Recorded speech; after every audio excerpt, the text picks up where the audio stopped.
Hello, everyone, and welcome to Collider Movie Talk. My name is Mark Ellis, and on today's show, Kung Fury gets a full movie. There's some interesting news coming out of the DC camp, and Paddington could be moving on to Willy Wonka's chocolate factory. In a manner of speaking, I think he'd make an adorable Oompa Loompa. Joining me today is an incredible panel, leading off with the one, the only, the man who knows how to swipe right better than anybody else in the studio, John Rocha.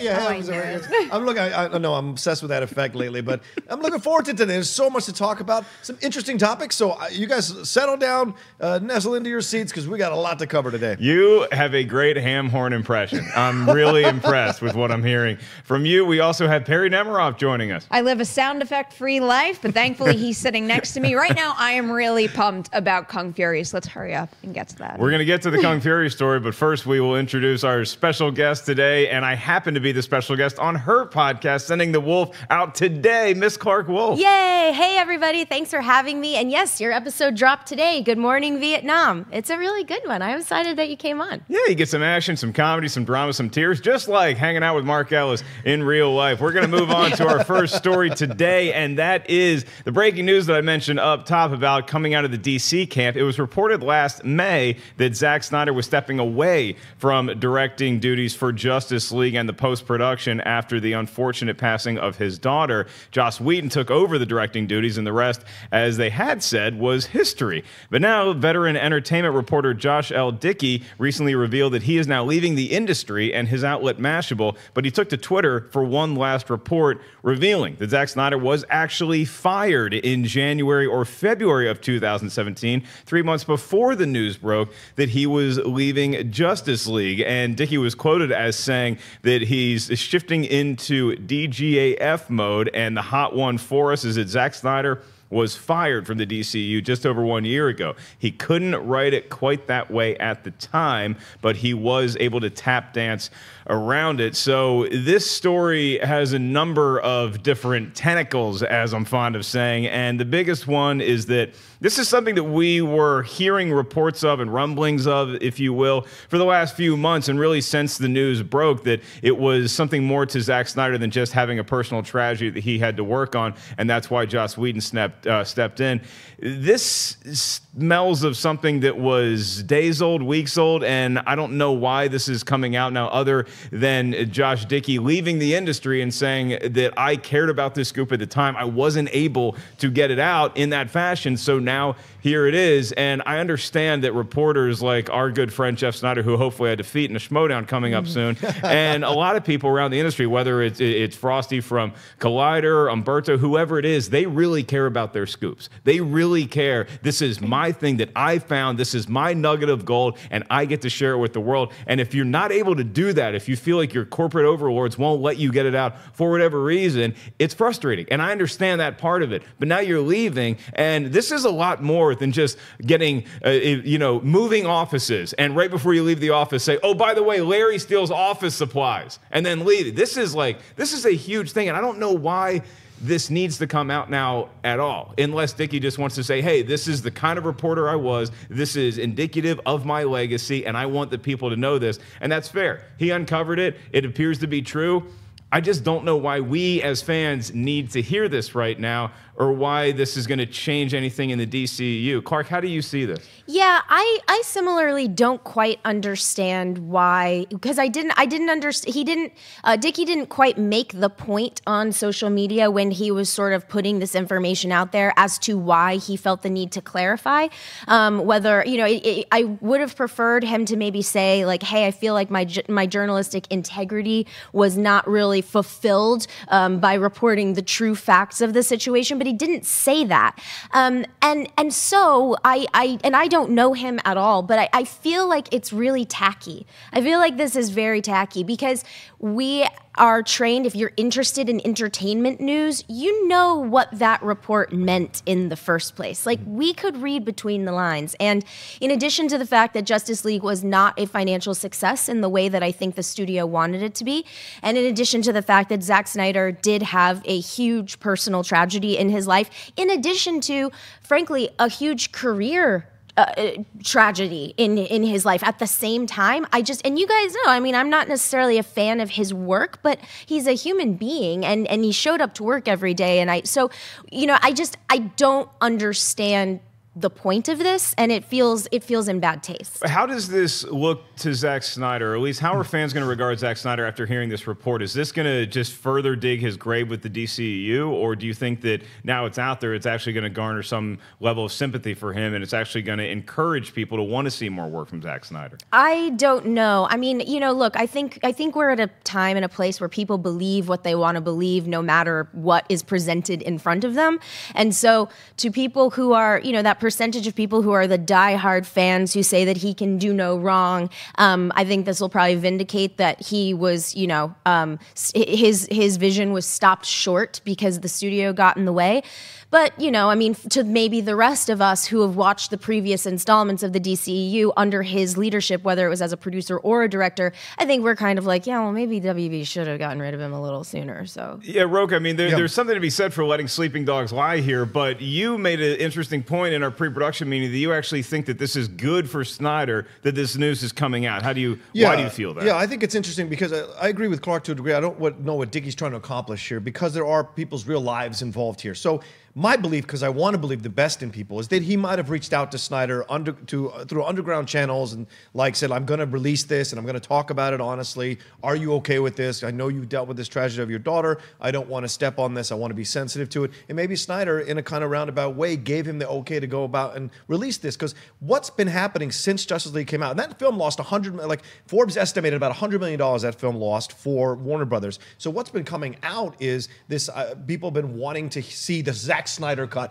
We wanted this phantom Zack Snyder cut that Matt Goldberg mentioned in his article for Collider.com. He said two sources said it's unwatchable, which could mean anything. It's a very subjective term what unwatchable means, and you can make changes in the edit. So what does that mean? And so I think this garners sympathy for Snyder because you see a corporation stepping on a man who had given 10 years of his life to this corporation to try to bring this DCU to life. And yeah, maybe he didn't bring it to life in the way that people wanted him to bring it to life, but there's a lot of people who like what Snyder did. I liked Man of Steel. I did not like Batman vs. Superman. I've been clear about that. But this might give him some sympathy, I think, in the long run, because how many people, hardworking people out there are done in by their boss or by their employer or by their corporation, and they feel a little hard done by. And so this, I think, will give sympathy to Snyder, and he may come back into directing another superhero movie down the line. That's certainly possible. People have started to forgive Hayden Christensen for the prequels. People forgive. And so this makes it look, I think, because WB also exploited this tragedy of his daughter to their benefit to cover them doing the harsh move of firing him in January. Do you think that was also to the benefit of Zack Snyder at the time in a very odd, weird way that nobody would want in their lives? That look, he wasn't fired. He had this personal tragedy that he had to step away. But now, Perri, I'll walk down the woods a little bit with Rocha on this, because if you say that maybe Snyder did have some sort of back channel to somebody like Dickie who wanted to get this report out there and Snyder was okay with it, maybe it's because fans are starting to wonder, well, why isn't Snyder involved in these movies going forward? And he can't really come out and say, hey, I've really spent the time with my family and I want to make movies. I want to continue to pursue my passion, but it's not as simple as putting the past behind me and moving on because I don't have a place to go work anymore. As in, they had a channel open now or back when the report originally came out? Probably now, and maybe they already, Dickie he's been doing this for a long time, so he may have connections all over the industry and back channel ways he can go. And the only reason I say this, because Perri, I don't want to cut you off real quick, but the only reason I say this is because if Dickie didn't do this, this is career suicide for Dickie. Because what studio would ever speak to him? He's over. He's leaving the industry. Who's going to hire him to do anything? Because he will betray you in a moment's notice if it serves his purpose. That's a bad record to leave. That's part of the reason why I think there was no channel open now. I think this was just a lingering thing. And I think he expressed it in the first tweet that he couldn't say this exact way back when the story first broke because Zack Snyder had a very real personal tragedy in his life. And then he would have been skewered for saying it this way. But now that he's leaving, it's a free-for-all. I'll do whatever I want. And I have a hard time respecting that because Zack Snyder is a person, and really, when you're jumping into something like a DC or a Star Wars film, I know every single person out there, oh, someone would be so lucky to get one of those gigs. And yes, everybody who gets to be involved in those epic franchises, especially people who love those products as kids, yes, they are very, very lucky to have those opportunities, but they are still human beings, and by taking something like that on your shoulders, it opens the door up to so much scrutiny, whether you're having personal problems in your life or you're just happy-go-lucky and wonderful, no matter what, that is going to bring a lot on you. And I don't really envy anybody who's in that position and has to navigate those waters. So I'm not using that to make an excuse for maybe some Zack Snyder directed films that I didn't like, but he most certainly does not deserve this a year later. And even though it is a year later, it's still only a year later. That's a terrible thing to do, especially because what purpose does this serve? And then when I look back at some recent reports about Justice League, even if he was fired, I still don't entirely trust the people who fired him, especially with reports of, oh, a sub 2 hour mandate, or, oh, they knew that the movie was going to tank, or, oh, we're going to meet this release date because if we don't, we're not going to get our bonuses. So what did any of this do except for bring more negativity into this industry, into this discussion, especially when everybody watching this show, us at the table here, we're here as fans, we're here as movie lovers, and there's so much negativity right now that a story like this, it's so unnecessary that I can't believe that this is coming up now at all. But it's out there now, and so now we are left to deal with this, and the DCEU and everybody who's in charge there is left to deal with the fact that this is now a very public story. So where does Zack Snyder go from here? You go to Zack Snyder's IMDb page, and it's a bunch of DC projects that he's listed as a producer on. Does he still produce those movies? Because you're going to get a fat paycheck when you do that, and you can also have some creative input. The only movie right now that he has that's in pre-production,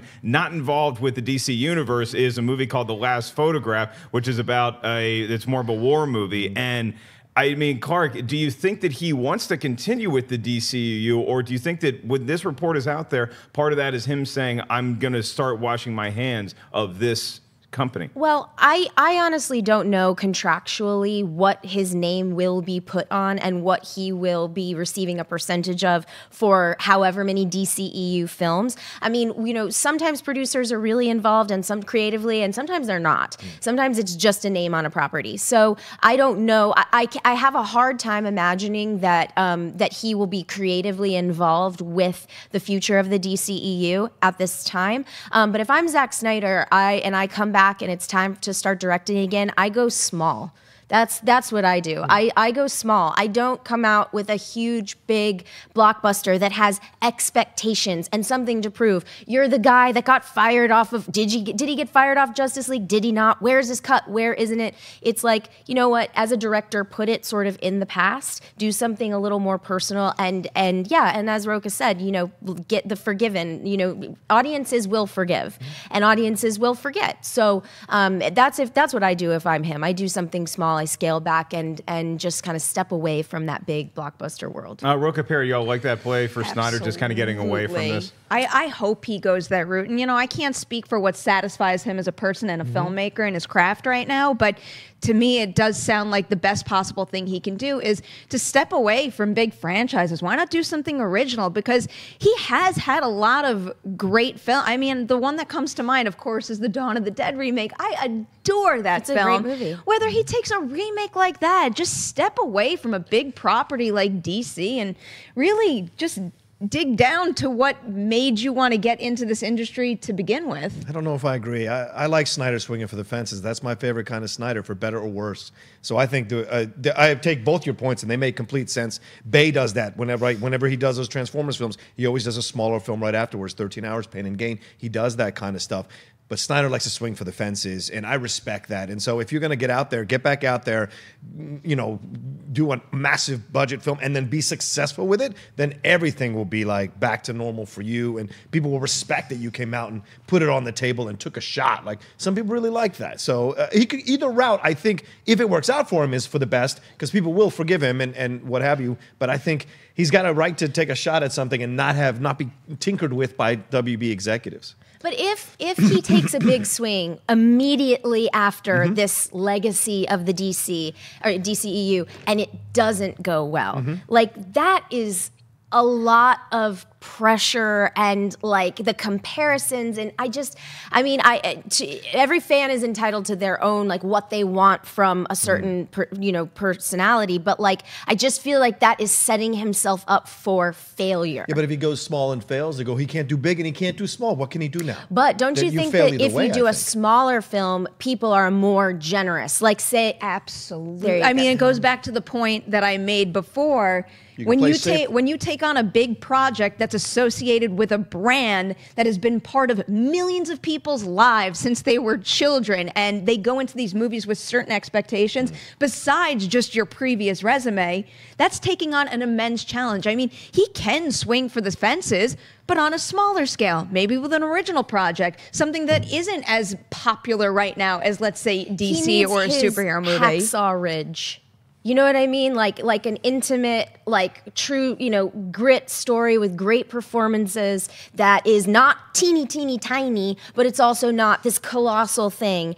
And something that will sort of connect with people all over the world. It's this brave, bold story, but still in his style, right? Right, which I would also, I go back against Rocha on this, is that's not playing it safe necessarily, because the one thing you can say about a superhero movie where critics might not love it, it's going to make money. It might not make as much money as you thought it would make, or it may not make as much money as the other kids on the block at Marvel, but if you sink $40 million into something that's personal to you that you would say is playing it safe, there's a good chance that doesn't do anything at the box office, and you actually lose your own money making it. So it's going to be a risk either way. My favorite Zack Snyder is cartoon owl Zack Snyder. That's what I want to see. I want to go back to Ga'Hoole. I want more Legends of the Guardians of the Ga'Hoole, whatever the name of it was. I want talking owls. I could do a new one of those those are my new Star Wars. I want 2 Ga'Hoole movies every year. Legends of the Guardians, the Owls of Ga'Hoole. The Rise of the Guardians. Rise of the Guardians was a different animated movie. That was the one about Santa Claus, the Easter Bunny. Yeah. That was good too. Alec Baldwin's Russian accent. Our next story is according to Variety, and that is that Michael Fassbender has signed on to star in a film adaptation of the popular cult short Kung Fury. The action comedy had David Hasselhoff amongst other notables in the original small, shorter film. Was released in 2015. It was a Kickstarter record-breaking success and was selected for Cannes Directors Fortnight. The short has gained over 40 million views worldwide, the most recent of which was Perri Nemiroff, with the feature being a sequel to the original short. It is set to shoot this summer, with a release date yet to be determined. I'll make a note that it was David Sandberg directing the original. He is signed on to direct this feature adaptation. However, that is not the David Sandberg. That is David F. Sandberg, who did Lights Out, who did that short, who did the feature, and is going to be working on Shazam and those kind of things. Also have noticed that Michael Fassbender had a mixed day yesterday on social media, because as this news was breaking, he was also trending on Twitter for a very different reason. That is that allegations of domestic abuse that had come out years ago started to resurface once again. And if you think you don't like hearing this kind of stuff reported on Movie Talk, how do you think I feel having to tell you guys about this? But I do consider it my duty to report anything that is in the movie space. And if you think that this doesn't actually affect movies, then go ask anybody related to Kevin Spacey's performance in All the Money in the World. Did it affect that production? Or how about James Franco's allegations? Did that affect the chances for The Disaster Artist to be nominated for an Oscar? I think it did, and I think it does have some impact here. But if you're talking about Kung Fury, Perri, I want to go to you first, because you just watched Kung Fury. I did. You got to experience it for the first time. I loved the short when I watched it. I don't know that this needs to be a feature film. Do you see that differently? It's a fair question. I was only somewhat aware of this just because I remember they had a Comic-Con presence when it first came out, but I just never bothered to watch it. And finally last night, because of this news, I sat down and I watched the whole thing. I mean, it's not just silly. It is very well done for what it is, just in terms of the 80s references. The humor is just spot on. It suits the tone and the comedic timing so well. And some of those nutty effects and the kill sequences, I thought it was hilarious. And the way that for 30 minutes, there are so many things that kept surprising me. I thought I was going to get sick and tired of it after 10 minutes, but no, they kept going crazier and crazier. And I wanted more at the end. But you wanted more. I did. See, you see where I'm going with this. I wanted more at the end, but there is no doubt in my mind that it is going to be a challenge to extend that idea and have it sustain a 90-minute film. What gives me hope, though, is Turbo Kid. Has anyone ever seen Turbo Kid? Because that is another movie that embraces a very similar style, and RKSS did that really, really well. So I think if they could maybe adapt a little of Kung Fury to suit that, because what kept Turbo Kid going for me is that that movie also had a lot of heart. And even though Kung Fury is a lot of fun to watch, I didn't see that in this short version. If they find a way to infuse it with that for a feature film, and again, I don't have an answer to how to do that or if that is the only solution, but that seems to me to be the perfect way to pair what they achieved in the short, but also make it a worthwhile feature film. Rocha, is this a worthwhile feature film? And if so, do you think Fassbender would be the right choice? I mean, I can make the point, regardless of these allegations I just mentioned. Let's just look at Michael Fassbender's career in terms of box office, okay? He's got a lot of hits on his hand, but those are all almost related to being in a franchise. Kids, there's A-list stars, and then there's A-list talents. Michael Fassbender's very talented. I'd consider him an A-list talent. He is not an A-list star. His box office receipts are because of movies like the X-Men franchise, 300, which I would not pin any of the credit for the 300 box office on him because it came out way in 2007. Prometheus, that's an Alien Ridley Scott movie that we're excited to see. That's why people wind up to go see that movie. The same with Alien Covenant. And then you get to the first movie that he arguably headlined, and that's Assassin's Creed. Now, that's a movie that already has a built-in video game fan base, and that's his highest grossing non-franchise movie, and it opened to $10 million at the box office. So if you're going to expand this cult classic into a feature film, I think you either get an A-list star, somebody like The Rock, or you get an A-list talent that doesn't cost you as much money as Michael Fassbender, or hell, just catch the original cast of Kung Fury. If this is a direct sequel, just get those and make a very small movie and just have this live on as a cult film to accompany the cult short. How do you see that? It's an interesting take to use Fassbender, Mark, because his career right now over the last couple of years is not that strong. You know, Light Between the Oceans, Assassin's Creed, Snowman. These films did not do well. And X-Men Apocalypse even did not do well. I think 2015 was his last banner year with Slow West, with the films that came out that year. Macbeth, I even liked his Macbeth. He's fantastic in that. The man can act. He's an incredible actor. But he also, if you watch him in Inglourious Basterds, he knows how to play the humor within the drama. And so his scenes sometimes have a little more of the smirk to them than you would expect, and he brings them to life. So I think he's a nice choice. But mentioning The Rock, you immediately think that's a more perfect choice for Kung Fury. And I would have to say, I like the shorts better than the short. And there was a lot of drama behind that short too, because they asked for a certain amount of Kickstarter. They blew past that amount, and that forced them to use more money, and using more money delayed the production. Then the thing came out, and I think it lost some of the magic of the original smaller ones when you watch that 30-minute short. So for me to talk about a sequel, I think it's going to be a shock if they get this completely right for me, because there's only so much of those inside 80s, like blah, crazy jokes you can mine where it becomes parody at some point. So choosing Fassbender, though, could help this because it kind of stabilizes a little bit with an A-list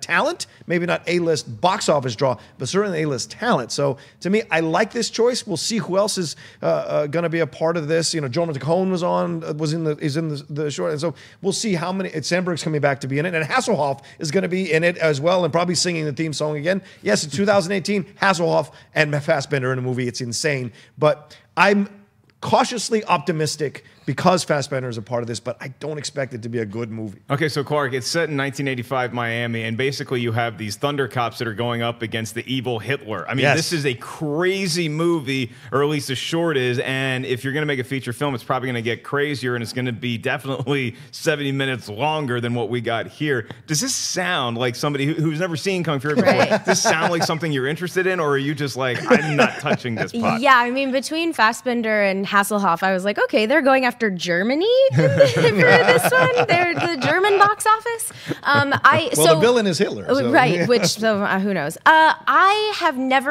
I don't think I've ever even heard of this. Maybe I'll put it on and I'll be like, oh yeah, I know what this is, but this is ringing no bells for me. And so I say that to say that whatever studio is deciding to embark on this adventure, I hope that they are not assuming that just because it had 40 million views on YouTube, it is going to be this cultural phenomenon. And I think you guys have sort of hit on the head, like the idea that if they're going to go ahead with this, which by the way, I love weird weird, offbeat comedy. I love stuff that is true to whatever, insane vision that the director or creators have. And when celebrities or well-known actors get involved just because they like weird stuff. And I think that might be Fassbender's deal because, he's done weird little things like Frank and some other, stuff because he can. So I just hope that they keep this small and don't have the expectations to, an inflated budget is probably the worst idea that they could possibly have. Yeah, right. I mean, and Rocha brings up the point that you don't really think of comedy, or you don't really think of hijinks when you think of a guy like Fassbender, but he has roles in his past, like Frank that Clarke brought up,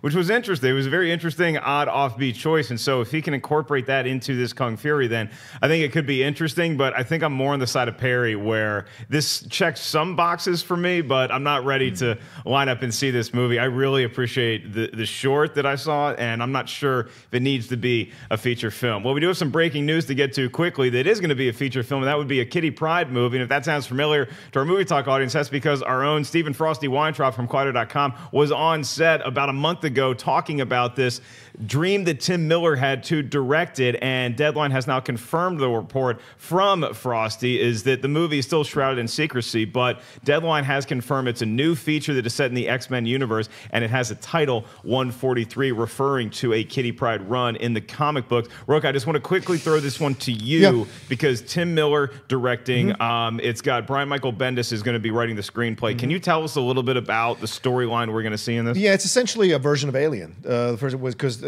she has to fight this demon, this N-God-Eye demon that comes through this portal, and the X-Men mansion is vacated because everyone's away for Christmas, and so she's alone, and so she's got to fight this demon off to the whole mansion until at the end she kills the demon and everybody comes back from their vacations and what have you. So to me, I think it's a funny choice to do for Kitty Pryde, but I love it because it kind of goes on the vibe with the New Mutants. This will be, in essence, kind of like a horror film.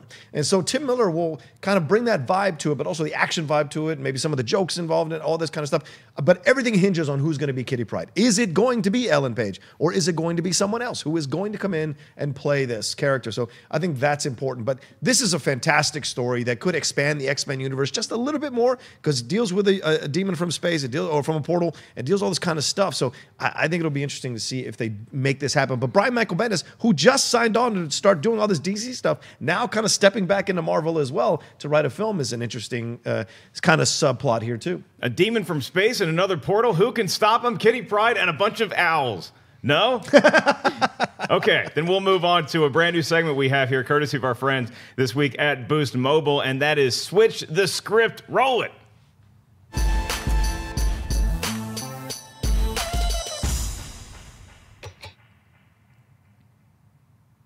All right, so this is a fun little segment we're going to be doing here today where we're basically going to take a plot twist or an ending that we thought might have been improved by something else. So for Switch the Script today, I was thinking in celebration of Black Panther, which is opening this weekend, let's do something in the MCU. And one of the most hotly debated topics in the Marvel Cinematic Universe is that Avengers Age of Ultron didn't quite live up to the hype, didn't quite live up to the first one. And I'm thinking maybe it's because we didn't get enough Thanos. He was teased at the end of the first Avengers, so what if Ultron has a presence in Age of Ultron, but instead of Age of Ultron, it's actually Age of Thanos. He comes in. He's the reason why Sokovia becomes a mess at the end because we're fighting off Thanos. That can make Thanos the big villain in Civil War going forward. This is my idea of switching the script. You get Thanos in there sooner. You can still have enemies in Infinity War that he could be a part of, but we just get him incorporated sooner, and then MCU has that villain presence that we thought Ultron was going to be they didn't quite live up to. Perri, am I crazy? Yeah, I love you, man, but yeah, this is crazy. I don't like this idea at all. So the way you're pitching this is there's no Ultron at all, and just Thanos is the reason that everything happened in Sokovia. I think we or is create Thanos Ultron, and Ultron maybe ends up being the force for good that Tony Stark hoped it would be, and then the only thing that can penetrate that great wall around the world is the mighty fist of Thanos and his Infinity Stones. Yeah, I'm still not quite convinced. I thought I had you. If Thanos was the big bad in Ultron, it would kind of... I understand that Age of Ultron didn't live up to expectations and that Ultron in particular kind of fell flat and almost felt a little meaningless towards the end. But if Thanos had been the villain of that film, then I think it almost would have taken away from one, Civil War, and two, Avengers Infinity War, because of this buildup, obviously, that we're finally getting Thanos as the big bad. But it's also because Thanos is a villain that forces all of the Avengers and all of these characters that we've come to know over the years to join forces. And had Thanos been present on Earth and been the big bad back in Ultron, would they ever have separated and then come back together again? So I think it might have hurt the MCU's path overall. Yes, Clark, because he attacks Sokovia, and then they fight off Thanos enough to where Thanos goes away and licks his wounds, but we know he's going to be back. And so then the Avengers fight each other in Civil War about how they handled Sokovia, and then he comes back in Infinity War. Cut, print, ship. I mean, I think that you have a great pitch. Thank you. And, you know, sure. But I'm in the minority. I really like Age of Ultron. I do. I liked it better the second time I saw it, and I really like the movie. So, and also I don't like the way Thanos looks. I don't want to look at him. I'm like really not on board with this. He looks like Hellboy and Grimace from McDonald's like had a baby, and I don't. How dare you? I don't like it. I don't like it at all. So I mean, you know, I buy your pitch because you're passionate, and as an executive, I have no idea what you're talking about. So that sounds like a soft green light from Clark. I'm giving you a soft green light. Here's your truck of money and make your silly little movie. Yeah. Rocha, are you on board? Do you want to produce my movie? I want to be on board because Ultron did kind of manipulate Loki in Avengers and then manipulate Ronan in Guardians of the Galaxy. So his fingers have been on this from the beginning. You know, he's been involved. Even in Age of Ultron, he has that scene where he walks in and goes, I'll just handle this myself. And he puts the gauntlet on. So he has been involved in this. But if you want to put him in this and make Ultron a hero,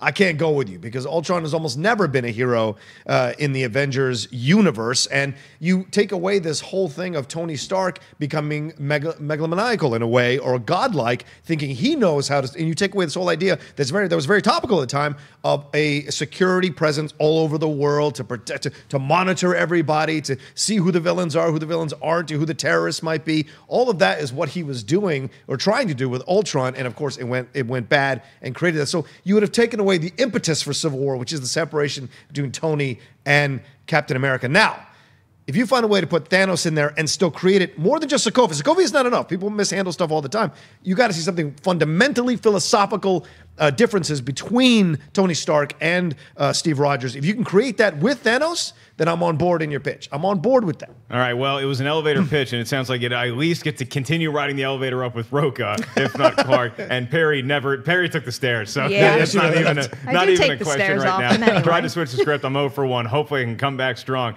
later on this week. We're going to move on to Agree or Disagree, and our first topic involves Martin Scorsese and The Irishman. It could be the most expensive movie Martin Scorsese has ever done. It was originally budgeted for $125 million, and the costs are now said to be ballooning to the $140 million range and climbing. I remind everybody, this is a movie that will land at Netflix with a very limited theatrical release, with the special effects work that's going to de-age his cast of Robert De Niro, Al Pacino, and Joe Pesci. Deadline notes that it could end up costing more than the visual effects heavy Hugo, which is currently Scorsese's most expensive film and one of my favorites, at $150 million. Rocha, should The Irishman be the most expensive movie that Scorsese's ever made? Look, I love Scorsese films to pieces. I love Robert De Niro to pieces. I love Al Pacino. I love Joe Pesci. But this is madness. $140 million. Look, I get that Netflix's pockets are seem like, endless, their pocket? I mean, because they're spending so much money. The LA Times did a whole report about the billions in debt that they are, and Netflix pushed back and said it's less than you think, and we have operating debt that most networks have, that kind of thing. I get it, but to me, you're sinking all this money into an older film director, older actors, who, like, we're all excited to see it, yes, but who came out for Silence? Not that many people. So you're going to make something like this, and if it bombs, and the last two, Righteous Kill was terrible, and Heat, people like Heat, but they didn't even have a scene where they were essentially together. So if you're going to solve that problem, you better solve it correctly to put these people in this film together. And I don't know necessarily that market that's going to go back and see it multiple times is there on Netflix at the level to what they wanted to do. But that being said, I think the reason they're spending this money is they want to increase their prestige and get that Oscar. And they were nominated for 8 of them, which is the most they've been nominated for last year, Mudbound and all that. So this could be their attempt to try to get that Oscar, because Hulu won the dramatic series before. They had a chance to win dramatic series for an Emmy, so they may want to be going for this Oscar. So that makes sense to me. They're spending the money. I just don't agree with it. See, I disagree they're spending the money to go for the Oscar. I mean, an Oscar would be a nice side prize, but look at somebody like Amazon Studios who's done the Oscar thing before, and now they're like, we need to start making big budget blockbuster kind of movies. Netflix is good at doing that, and they made a movie like Bright, which again didn't get a lot of critical acclaim, but it's already got a sequel in the works for Netflix, because Netflix is very cagey about the numbers that they release to the public, and they also are very cagey about the budget. So the fact that this budget got out there, I don't think Netflix has a huge problem with people knowing that they're putting a lot into this. The big thing for me is that if you originally budgeted this movie at $125 million and now it's going to soar past $150 million, that's fine with me if I'm a Netflix executive, if the de-aging technology looks good. If it looks as good as Kurt Russell did in Guardians of the Galaxy Volume 2, then here's your money, because a younger Joe Pesci, a younger Al Pacino, a younger Robert De Niro, that is going to get a lot of butts in seats. That's going to get a lot of clicks on your streaming service. If it looks a little wonky, that is going to mean a problem for that movie going forward. Clarke, how do you see The Irishman's budget? Yeah, I think the budget is probably, if I had to guess, probably because the technology is not quite where it needs to be, and they're sort of trying to push it a little bit forward. De-aging always looks bad to me, and just because they did it for one scene in Guardians, pretty okay. This is a whole movie, or like more than just a scene in the beginning.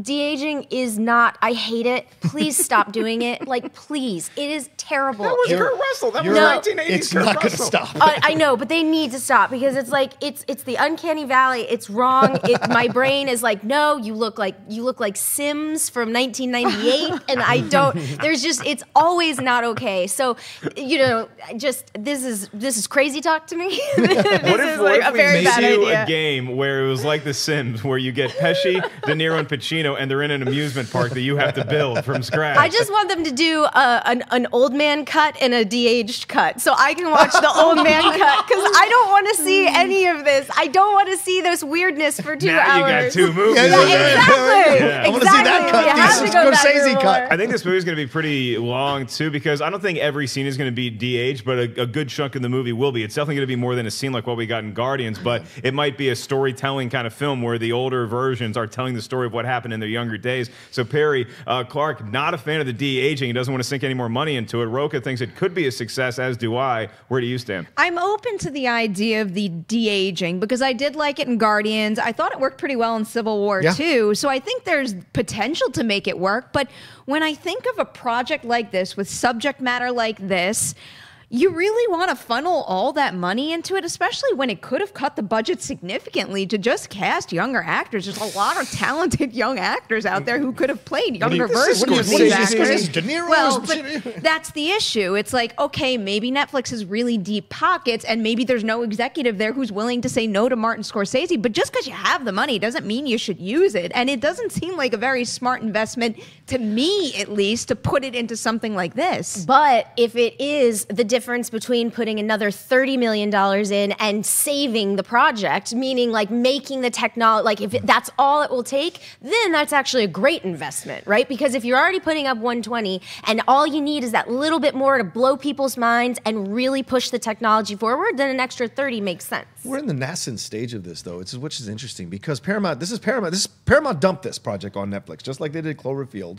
And so Netflix is in this thing, in for a dime, in for a dollar. They've got to make this thing come to fruition. They spent $90 million on Bright. So this isn't that much more, to be honest with you. So, and with arguably a more interesting cast that will come and watch. But my concern is this all going to be worth it at the end? Because if they don't get like the $5, $10, $11 million or 20 million people watches, clicks or whatever, is it all going to be worth it? And will this now make them start to go smaller, like we were talking about with Snyder? Will they start to go focusing on smaller films instead of these big budget films? Both of the titles you bring up are pretty alarming, because if we're comparing this to Cloverfield Paradox, like it's becoming a dumping ground for these studios. I was entertained, but that most certainly does not make me think that is a good reason to spend so much money on this project. Then also, when you look at Bright, Bright is one of those movies that has that blockbuster appeal where, you know, whether you like it or not, it could attract a wide audience, whereas I look at something like this and I think of more of an audience size, maybe a little bigger than Silence, but I'm not thinking that this is going to be the major thing that's going to get Netflix all the subscriptions. I think Bright had a bigger advertising campaign than I've seen for Netflix movies, a lot bigger than the War Machine movie with Brad Pitt, and that's because Will Smith is a major star, and you had an interesting story there to tell, but this could be bigger than that, and it's because there's multiple generations of people out there that love movies like Goodfellas, and if you give me a poster, if you can conquer the uncanny valley, and you can get through that, and you have that in an ad, and everybody sees that, and it's like, oh my God, this looks like a sequel to Goodfellas. This could be incredible. I think that you're going to make your budget back, but Rocha, let's not mince words about this. $90 million is a lot of money. $150 million is a lot more than $90 million. Once you cross 90, it's all, I don't know, it all just blurs into itself for me. I mean, you know, once you cross 90, you're in. That is very true. If your first name is LeBron. Our next story comes from Blumhouse Pictures, talking about the new Chris Columbus written and directed movie, Five Nights at Freddy's. Five Nights at Freddy's is a popular video game. It centers on a security guard battling animatronic robots that come to life in a Chuck E. Cheese-like venue. Blumhouse had landed Five Nights at Freddy's last March when the movie rights were put in turnaround by New Line. So they've been trying to get this movie off the ground for a while, and getting a name like Chris Columbus attached to write, direct, and produce the movie. Pretty interesting, Rocha. Do you think that this is finally going to get off the ground in the right way? This concerns me a little bit because you know, Chris Columbus, for me, those first two Harry Potter films are not that they don't grab me the way the other ones do, the subsequent ones did. Of course, Gremlins, fantastic. So he has a track record. Goonies, he has a track record of being successful with stuff in the past. Now, he did form a production company, I think with his daughter, who came out of the Tisch School, or a lady who has the same last name as he does, and they've produced a number of films. If I have it right here. They did a number of films like Robert Eggers' The Witch. They produced that film. They also did Little Accidents from Sarah Colangelo. So he's got like an interesting route into this. So if he goes to this route, does this through his production company like this, then I think we might see a more interesting, fun film that echoes what he did in his 80s, mixed in with a little more sensibility from now, a little more of an independent feel from nowadays. Just don't cast Kevin James, and just don't cast Kevin Sandler because Adam Sandler, because he did Pixels recently. So that to me doesn't go in the positive box for me. Okay, well, Chris Columbus also is known for producing recently movies like Night at the Museum, and I think that if Five Nights at Freddy, it might take on more of a horror tone, but you got things coming to life at a museum. You have weird things happening at a Chuck E. Cheese after hours. I love the premise for this video game, and I think it could be a really fun horror movie. Clarke, you're no stranger to the genre of horror. Chris Columbus might not be the first name that leaps out to you to do a movie like this, but do you think it could work? This is so stupid. Like, no. So, first of all, to talk about Chris, I don't want to take away from Chris Columbus, but like, you know, he wrote Gremlins. Joe Dante directed it. He wrote Goonies. Richard Donner directed it. He did direct Home Alone, right? So that's super fun and cool. But I mean, okay. This is on par for me with the idea that Blumhouse is going to produce an Akiva Goldsman Firestarter remake. What? What? You are the studio that is taking risks and finding young, cool directors, and you are like, this premise is wonderful. I love this premise. And I had read in the show notes that Gil Keenan, who did Monster House and Poltergeist, was also in talks to do this. And to me, you know, I know people didn't love Poltergeist, or it wasn't the big hit that people wanted it to be, but I think Monster House is that perfect blend of something that could appeal to younger audiences, but also has scares and also has the heart of an 80s genre movie. So I don't understand why they are going with somebody who feels a little out of his element, and I don't know if he has, like, I hate this. I hate this. I would think that because of the track record you mentioned with Blumhouse, that it might feel like they're playing it safe, but I just wonder if there's more at play here, where they had a meeting with Chris Columbus, possibly about producing the movie, and then he comes in and he's got this great pitch for his story, and then he says, I want to direct this too because this is my vision for it, and they really responded to that, but maybe you're thinking that they're just more responding to his box office track record throughout his history, which does include not only Home Alone, but you also have the 80s hits that Clarke mentioned, coupled with some Harry Potter movies. So, Perri, do you agree with Clarke that Chris Columbus is an odd choice for this? I'm on the fence about this, and it's probably because when Pixels came out, I covered it a lot, and that movie is awful. And I actually don't think that premise was the worst thing in the world. It could have been a lot of fun. Agree. That movie is not fun at all. This game, though, I actually don't really like playing the game, but when you play the game, and like, look at this image behind me too, that is so cinematic, and it could be fun too, you know? It could have that, it can have a little bit of a Gremlins Home Alone vibe. And I know he only wrote Gremlins, but that still means he has that kind of sensibility to be able to adapt material like that to screen. So I do have a little faith in him, but when I first heard about this, I was a little more excited about the Gil Kenan version, but I think that was when it was at a different studio, and then they lost the rights, and then Blumhouse picked it up. And I do trust Blumhouse, especially right now and recently. I'm not saying that every Blumhouse movie I loved, but I do trust them as an operation that's overseeing all these films, because they've had a very good recent run lately. So until they prove me wrong again, I'm going to have some faith. But my mind immediately went to someone like Joe Cornish for this, especially jumping from Attack the Block with, you know, it had just enough bite, and then he handled those creatures so well. I feel like he could have been a great pairing for this. If I'm Blumhouse, what I do is I get Chris Columbus to write the script and Joe Dante to direct it. And it's the guys who, it literally is the team that brought you it brought you Gremlins, and it is the Gremlins of a new generation. And we could have Gremlins cameo. Like, I mean, I really feel very, very strongly that those 80s movies that we have pointed to are because of the direction. I really feel, and granted, you need a good script, of course, but Steven Spielberg was so involved in developing Gremlins. Like, that's not just Chris Columbus being like, hey, I have this cool idea. And Joe Dante, that is a Joe Dante movie. So I just want to make the distinction that, like, I really feel like if we're going to look at something like Gremlins and make that comparison, Joe Dante has to be, I believe, is more important to the equation. Have more faith in Chris Columbus on a Blumhouse budget, though. Because when you think about every single movie he's directed recently, and I actually think that first Percy Jackson movie is not bad. It actually is a little fun. But when you take away the Harry Potter budget, the Percy Jackson budget, and put him back on a smaller scale, it would be nice to see that for a change rather than him go the Pixels route again. In lieu of our live Twitter questions, we are just going to give a Twitter shout-out before we move on to our last topic involving Willy Wonka. And that Twitter shout-out is for the one, the only Mr. Jay Washington, who is watching us right now on Twitter from his perch. And Jay says, just wanted to say love and miss y'all watching Movie Talk Live. We miss you, Jay. Cannot wait to have you back in studio and around our new digs very, very soon. I'm probably going to go hang out with you later on tonight, so it's going to be another round of Schmodown. So prepare yourself. Love you, buddy. Miss you. We'll see you soon. And we also want to remind you guys that we have a very special event this weekend, and that is Black Panther Unmasked. It's a huge 2-day event that's going on in downtown Los Angeles, and Movie Talk is going to be a small part of that on Saturday at 2:30. You guys can check out myself, Joel Monique, and John Schnepp are going to be on stage, and we're not only going to do some live Movie Talk bits, we're also going to be interviewing the Black Panther costume designer, Ruth E. Carter. Once again, it is February 17th, 2018. Hey, that's this year. Oh my God, that's this Saturday. 2:30 p.m. You want to get there early and get your tickets. It's downtown Los Angeles. More in the description that you guys can find in this vid right here, or we're going to blast it out on our social media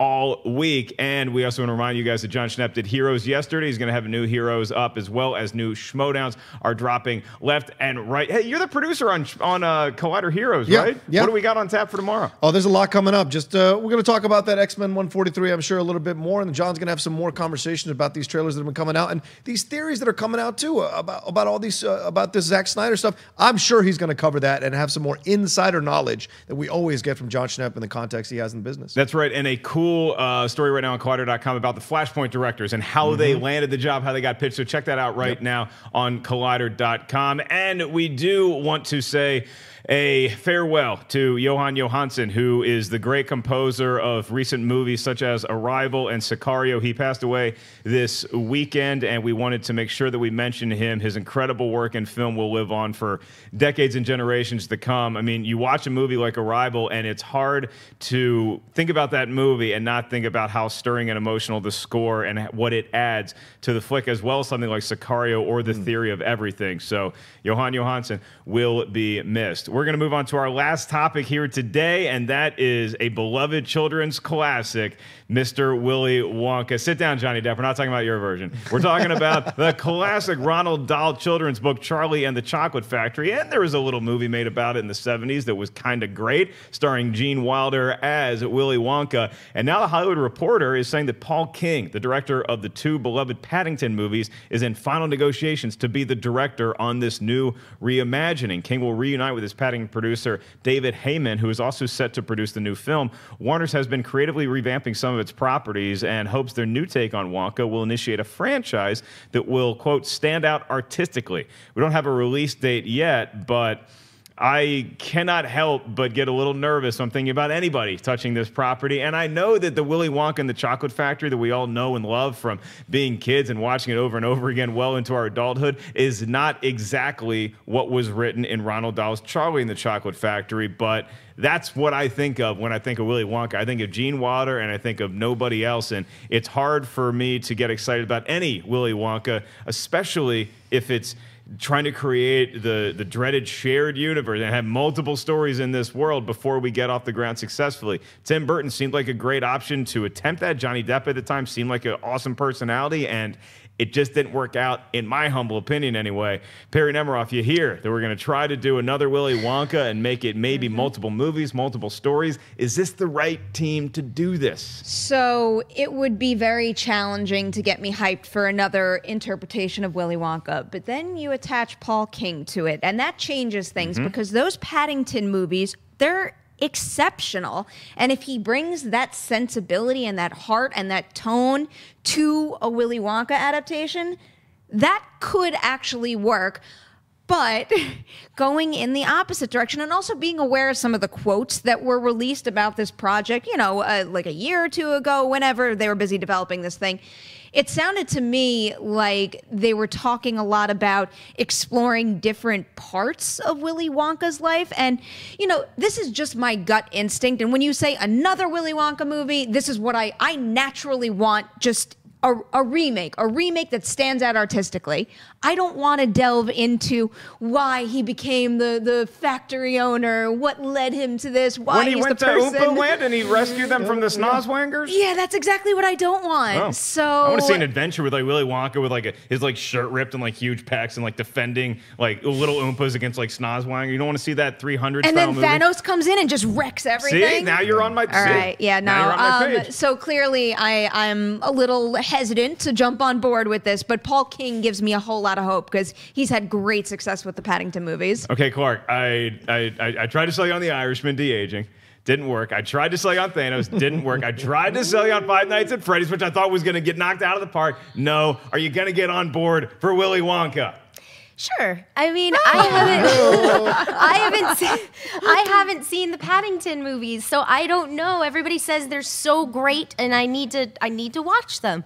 But I do think that there is more to the Willy Wonka world, and I actually do not have a problem with going into those other places. I don't know if I need a straight remake. I think you know, I guess Tim Burton's movie was closer to Charlie and the Chocolate Factory than the Gene Wilder movie, but I think that there's material to explore there. I think if they start with a great, solid story and we find Willy Wonka as endearing or interesting, because he is a bit nefarious, but if we find him as interesting as we need to, then yeah, I think delving into where he came from wouldn't be a bad route. And it sounds like this director has really hit it out of the park on these two Paddington. You got to check out Paddington soon and then report back to base camp, because I think you're going to love those movies. And correction, it's not Ronald. I read it Ronald. It's Roll. Sorry. I missed. I put an N where there was no N. I'm not perfect. I know this is shocking news to a lot of you people, but it's Roald Dahl. Yeah. Rocha. That's how you use that's how you lose a schmodown. Just Headley. That's how you use a schmodown. Heedy. Whatever. It's spelled correctly.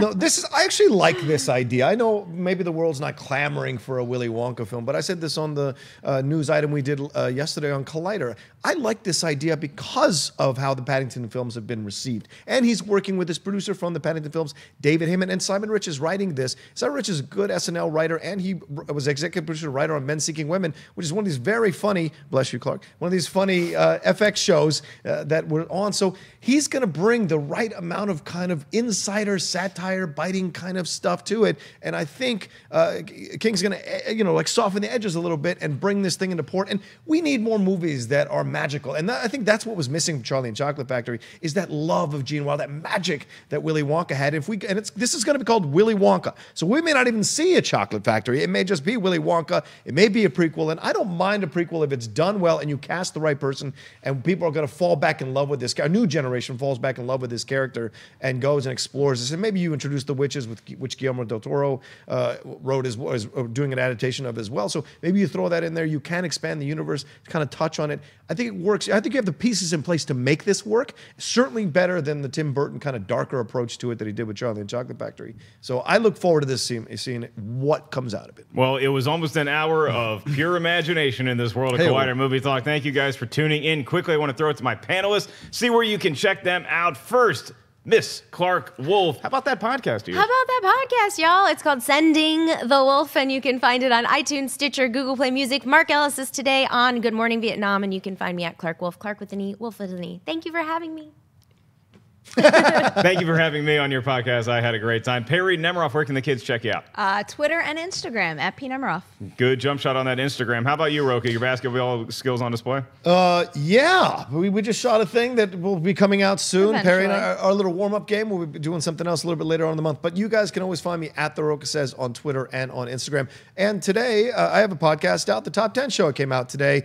We talked the top 10 origin superhero movies in honor of Black Panther. You can find that on the SK Plus podcast channel on iTunes. I think you'll enjoy this episode. If it's on the blacktop, there's no such thing as a warm-up game. I am merely Mark Ellis at Mark Ellis Live. Thank you guys so much for tuning in. Mr. Jay Washington, we'll see you soon on Collider Movie Talk. Hey everybody, Mark Ellis here. Thanks for watching this episode of Collider Movie Talk. You want to watch more? Then click up here, or you can click right here for more great content from Collider. And if you haven't subscribed to Collider Video, do so right now and share this vid with your friends. Thanks for watching.